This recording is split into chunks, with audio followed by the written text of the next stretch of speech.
Республика көлемінде бастау алған қауіпсіз жол жедел профилактикалық іс-шарасы аясында Маңғыстау облысы полиция департаменті көліктік бақылау инспекциясының төтенше жағдайлар департаментінің жолаушылар көлігі және автомобиль жолдары басқармасының сондай-ақ Каш-сервис жауапкершілігі шектеулі серіктестігінің өкілдерімен бірлесіп республикалық маңызы бар тас жолдарда көлік жүргізушілерімен түсіндірме жұмыстарын жүргізді.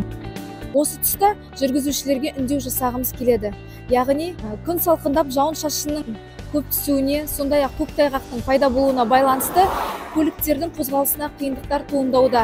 Осы тұста көліктің дөңгелегін қысқы типтегі дөңгелекке ауыстыру қажеттілігін ескертеміз.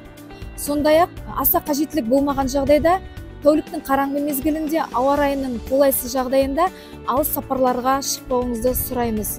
Ең бастысы жол қозғалысы қағидаларының, оның ішінде ауыр зардапты жол көлік оқиғаларына әкеп соғатын жылдамдықты шамадан тыс асыру, қозғалыстың қарсы бағытына шығу, маневр жасау, сондай-ақ арақашықты сақтау сияқты ережелерді сақтауды сұраймыз. Өйткені жол қателікті кешірмейді.